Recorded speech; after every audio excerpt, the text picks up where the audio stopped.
Bonsoir tout le monde, j'espère que vous allez tous bien. J'espère que vous serez nombreux. Peut-être ce soir, c'est la première fois que j'essaie avec ce modèle, en espérant que vous nous entendez, que ce soit audible par pas mal de personnes. J'espère que vous nous entendez.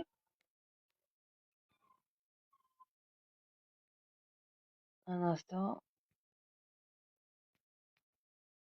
vous nous entendez, merci de confirmer. Voilà, donc je reviens sous ce format. C'est la première fois que j'essaye en fait ce format audio sur TikTok. Et donc voilà, je voulais donc continuer toujours de discuter donc déjà par rapport aux vidéos que je faisais, par rapport à l'histoire, continuer toujours dans cette perspective où je lisais encore des documents en ce sens pas plus tard que tout à l'heure, pas plus tard que tout à l'heure. Et, euh, et donc voilà, je voulais savoir déjà si vous m'entendez bien. Merci de confirmer dans vos messages que l'on voit.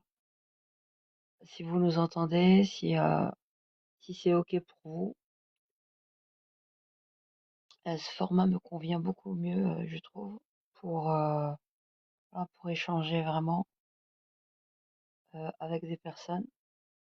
Hem et oui, par rapport donc à la situation du Maghreb, notamment du Maroc et de l'Algérie et du Sahara occidental, j'espère que les vidéos donc que je vous ai faites, dernièrement, vous ont convaincu, du bien-fondé, de ce que nous disons, de ce que nous avançons. Et je voulais revenir donc, par rapport à certains qui disent que les territoires, certains territoires en Algérie seraient marocains. Alors, c'est faux. Je vais vous dire pourquoi.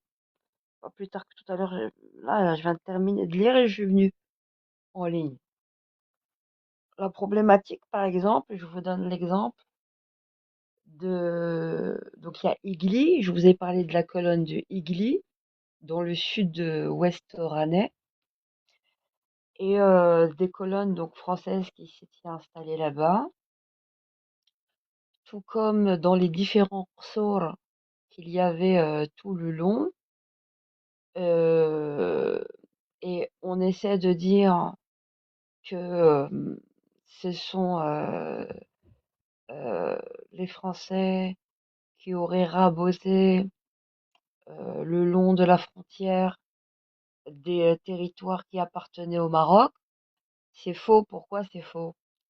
Parce que dans ces régions-là, en fait, les tribus,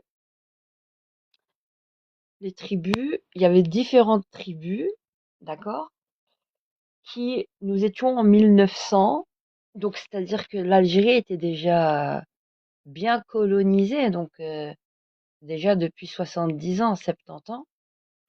Et donc, vous voyez comment dire, quand vous lisez à la source, hein, des colons qui voulaient aller avec leur colonne donc dans le Sahara et qui cédaient donc de différents guides ou de personnes qui leur permettaient un petit peu de s'enfoncer dans le Sahara en échangeant avec eux. Euh, et à un moment donné, ils croyaient qu'ils étaient en guerre en forme de guet-apens avec d'autres. euh, et ils pensaient que c'était des Marocains rebelles. Il s'avère qu'ils faisaient aussi partie de la colonne de colons français. Et en fait, ils ne s'étaient pas. En fait, vous aviez deux colonnes. Vous aviez une colonne du Sahara algérien, et on croyait avoir repéré des Marocains dissidents. Et en fait, quand ils sont partis là-bas pour aller en fait à l'assaut, ils se sont rendus compte, ils sont revenus bredouilles en étant en fait un peu dégoûtés de pas casser, enfin, entre guillemets, de l'ennemi, parce qu'en fait, ils ont dit non, ceux-là, ce sont les Goumiers, qui font partie de la colonne, où je retrouve le nom, là, à l'instant, je l'ai lu, de la colonne de Bredel, ou bref, d'un autre colonel français. Et en 1900, il y avait déjà un consul de France à Fès installé. Vous entendez? En 1900, il y avait déjà un consul français installé à Fès, d'accord? Et pour revenir donc pour les tribus donc dans le sud, c'était des tribus mélangées et la personne qui servait de guide aux colons pour aller plus bas dans le Sahara lui a fait une réflexion et lui a dit oui mais t'as pas de chevaux, t'as pas de chameaux ou quoi en gros, pourquoi t'as pas demandé au beylik? Je vais vous donner les sources que je vous ai dit. Ça s'appelle Sud-Oranais, colonne au sud, dans le sud de Sahara, dans le Sud-Oranais, un truc comme ça. Je vous ai montré hier le livre en question, en forme vidéo. Je vous avais commencé à vous lire un petit peu. C'est à la fin de la vidéo. Donc je me suis attardée. Et donc, parmi ces tribus-là, donc déjà la personne qui servait de guide, dans le sud, dans le Sahara, lui a parlé du Beylik. Ce qui prouve que, alors, qu'est-ce qu'ils ont mis comme annotation? Beylik avec un petit 1. Ils ont mis la notation de gouvernement. Ça veut dire, quand on dit Beylik, c'était le gouvernement. Quel gouvernement? Le gouvernement qui a précédé la colonisation française. D'accord? Au temps de la régence d'Alger, il y avait le beylik aussi d'Oran, le beylik de Constantine, le beylik de Titeri. D'accord? Et donc, jusque dans les populations en bas, en bas, en bas, en bas, en bas, dans le Sahara Sud, on parlait déjà du beylik. Mais il y avait aussi des tribus indépendantes qui, qui, qui reconnaissaient, le beylik, mais là on était en 1900. Ça veut dire quoi? Ça veut dire que, un instant, un instant,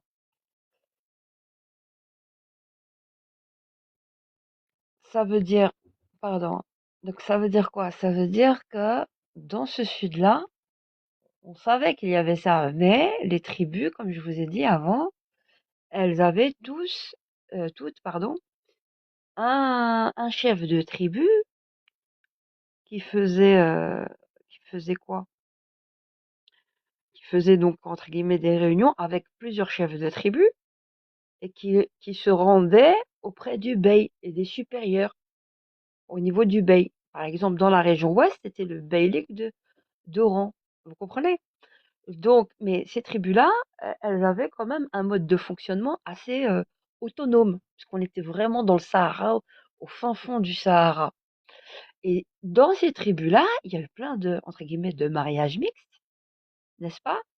Et du côté de la Zousfena, vous aviez une tribu qui était moitié Maroc, moitié Algérie.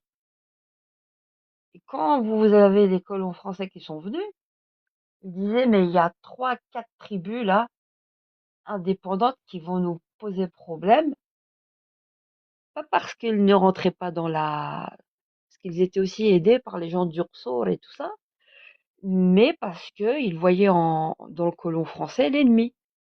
D'accord? Ils voyaient dans le colon français l'ennemi. Et donc, quand le Beylik il est tombé, parce qu'avant, je vous ai dit, euh, au niveau spirituel, on suivait deux tendances dans le Maghreb. Soit, entre guillemets, je vous ai dit, le pontife musulman, entre guillemets, du sultan du Maroc, soit de la sublime porte, comment dire, au niveau de l'Empire ottoman, de la sublime porte avec Mahmoud et tout ça. Il y avait deux visions où, à l'époque, on disait c'était des descendants de prophètes. Ils avaient leur vision, entre guillemets, de l'islam. Et on suivait l'une ou l'autre tendance. Ça ne veut pas dire qu'il y avait une souveraineté en termes territorial. Vous comprenez? Ça ne veut pas dire qu'il y avait donc une souveraineté au niveau territorial. Et donc, c'est ça où on fait l'amalgame, parce que on était en 1900, vous aviez des troupes françaises qui venaient, donc, et d'ailleurs qui critiquaient, ils disaient, ouais, c'est quoi cette tribu? Il y a des sans mêlés, même ce terme-là, ça vient pas d'Harry Potter, hein. Sans mêlés, je m'en suis rendu compte, j'ai pouffé de rire en lisant le, le document. J'ai dit, mais la dinguerie, c'était ça. Sans mêler, ouais, ce sont des noirs mélangés avec des blanches, des sans mêlés. C'était écrit comme ça. Ils sont tous ensemble, avec les tribus du côté marocain ou du côté algérien, c'est la même tribu. Ils sont autonomes et indépendants. Vous comprenez? Et il y avait l'autre, il disait celui aussi de Timimoun. Juste pour vous dire, c'était des tribus indépendantes. Vous comprenez? Mais autant du Beilé que nous, nos frontières, on les connaissait, mais elles n'étaient pas fermées. Les tribus elles circulaient facilement. L'Union européenne du Maghreb, c'est ça. Elles circulaient. Et donc les familles, entre guillemets, les frontières, on les connaissait déjà.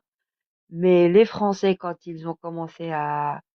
Ils étaient juste en train d'être dans la cartographie. Parce que avant de venir dire ça appartient finalement au Maroc ou ça appartient à l'Algérie, c'est pas eux en fait qui ont fait réellement la délimitation. Parce que ils étaient d'abord en termes de relèvement, euh, en mode observation, en mode relèvement, en mode analyse. Quelles sont ces tribus, quelles sont leurs influences, la topographie, l'ororographie, quel est l'oued qui passe par là, euh, il va dans le Guer, il va vous comprenez, dans l'autre oued de Draa. Alors, vous avez Tindouf, même à Tindouf, ça n'a jamais appartenu au Maroc, parce que en ces temps-là, et c'est d'ailleurs pour ça que le peuple sahraoui et l'Algérie qui connaît bien ce qu'il y avait comme peuple à l'époque, c'était des tribus, comme je vous ai dit, nomades. Elles avaient une certaine indépendance, mais elles avaient toujours un chef qui venait dans, comme on dit, le diwan, c'est-à-dire pour parler en fait. Chaque chef se rassemblait. Il y avait des tribus rivales aussi entre elles, vous voyez. C'était des guéguerres, voilà, de voisinage. Des fois, il y avait des problèmes. Et quand c'était au temps des Beylek, vous aviez entre guillemets le shérif qui faisait des arrangements entre eux, où vous venez et récolter soit les impôts, soit quand ils devaient se prononcer d'un litige d'une tribu à une autre, il y avait toute l'administration des Beyliks avant. Mais alors donc du coup, les Français, ils étaient en train de prendre les points, pas parce déjà préexistants, pas qu'ils c'est-à-dire c'est pas eux qui nous ont inventé les frontières, elles existaient et on connaissait les limites. Surtout dans le sud, vous aviez les Berabers, vous avez les Dewi Menia, vous avez plusieurs tribus, d'accord? On fait croire que c'est que du Maroc. Non, c'est pas que du Maroc. L'Algérie et le Maroc, c'est des familles mélangées. Ça, ça, pour revenir sur Tindouf, on disait que les gens, ils étaient indépendants et que, et que le chemin de Tindouf jusqu'à Draa, en bas, Wednoun et tout, ils expliquaient. Vous avez le petit Dikelt et tout ça. Ils expliquaient comment les gens étaient nomades, partaient d'un point à un autre, s'abreuvaient, repartaient pour aller jusqu'à Tombouctou. Les chemins jusqu'à Tombouctou. Et donc, c'est ça que je tenais donc à vous échanger. de mes lectures je prendrai le temps une prochaine fois, parce que là, il est un petit peu tard. Ça, c'est pour le... Je sais pas combien de temps je suis restée, mais c'est pour un peu l'échange en tant que tel. Vous dire qu'on se trompe et que les gens, surtout dans le sud là-bas, que ce soit le Sahara occidental, ils sont indépendants, c'est le peuple sahraoui. Ça appartient pas au Maroc. Mais que dans le sud, l'extrême sud, les gens, malgré tout, fondaient des familles, se mélangeaient, et que c'est un faux problème. Il faudrait le comprendre, ça. Vraiment. C'est pour ça que d'ailleurs, le peuple sahraoui, on l'a hébergé à Tindouf. Vous comprenez? Oui. Mais ils sont chez eux, dans le Sahara occidental, puisque comme je vous disais, le royaume de Tazarwelt est tombé en 1881-82, parce que le Moulay Hassan s'est fait aider des Français. Vous comprenez? Pour massacrer les tribus et les soumettre totalement. Et en 1900, vous aviez, avant le protectorat de 1912, déjà un consul français installé à Fès. Bon, juste pour vous dire, faut pas se tromper. Ce qu'on va vous faire, comme je vous ai dit, cher ami marocain, c'est un tour de passe-passe et croyez pas le Lugo, parce que je vous ai prouvé. Je vous ai tout prouvé. Je peux vous montrer beaucoup, beaucoup, beaucoup de documentation, mais il faut prendre le temps. Et la solution, j'espère, on va la trouver entre nous tous. Mais le problème, c'est que vous êtes toujours sous le protectorat au Maroc, vous n'avez pas grand-chose à dire, et que de toute façon, je vais vous dire quelque chose. Sincèrement, vaut mieux que vous organisiez maintenant la résistance au Maroc que d'attendre de vous faire bouffer ou de servir de, d'être le maillon faible. Parce que là, déjà, vous êtes quasiment bouffé jusqu'à la moelle. Avez peut-être pas trop conscience des choses. Je ne sais pas. Je me demande, déjà, je me pose des questions des fois. Mais si vous aidez, vous allez dans le délire du Grand Maroc, soi-disant, pour taper sur vos voisins sahraouis. Vous allez être le gros plat de résistance et vous allez être piégé de l'intérieur par la suite quand vous aurez donné, entre guillemets, la toute-puissance aux colons, au protectorat qui est toujours là. Vous allez leur donner la puissance et l'autoroute totale entre l'Afrique du sud-ouest, de l'ouest, d'accord, jusqu'au port de Tanger, et vous serez comment dire, les esclaves assujettis, et vous allez goûter amèrement, amèrement, ce que nous avons goûté en Algérie. Vous avez pas idée. Vous n'êtes qu'aux prémices et ils ont pris leur temps.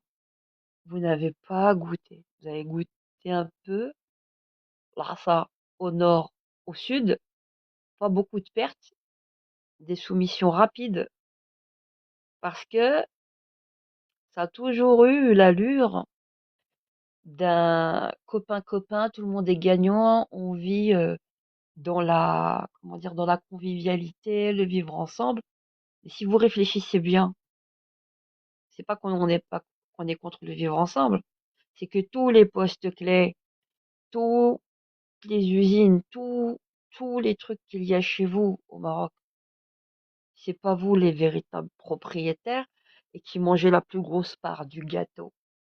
Et ça va aller crescendo. Vous comprenez ce que je vous dis ou pas? Et surtout avec là les accords avec Israël et tout. Ça va être mortel.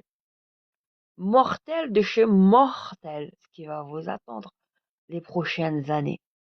dans toute cette région-là, que ce soit le Maroc, mais surtout le sud, et comment dire, et au niveau du Sahara occidental.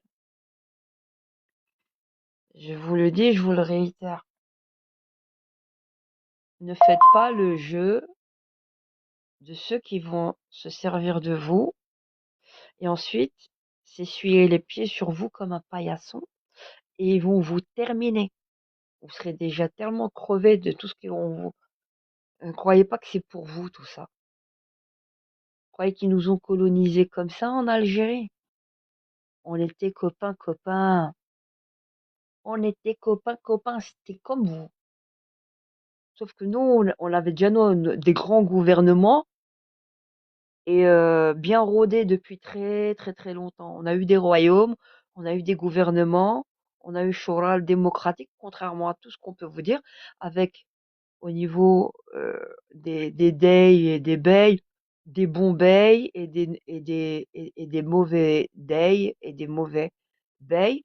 Comme tu dirais, t'as un mauvais gouverneur, un mauvais administrateur, un mauvais intendant, tout ce que tu veux. Il y avait des bons et des mauvais, d'accord?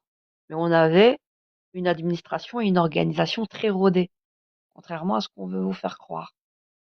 Et donc, ce que je suis en train de vous dire, j'espère vraiment que ça tombera pas dans l'oreille de sourd. J'ai passé plusieurs années à étudier ces questions et c'est passionnant en fait. Parce que les solutions, on va les trouver en fouillant dans notre passé commun, comprendre la manipulation où elle se trouve. Voilà, il est tard. Je vais vous laisser. J'espère que ça vous fera réfléchir un maximum de moi. Bonne soirée à vous.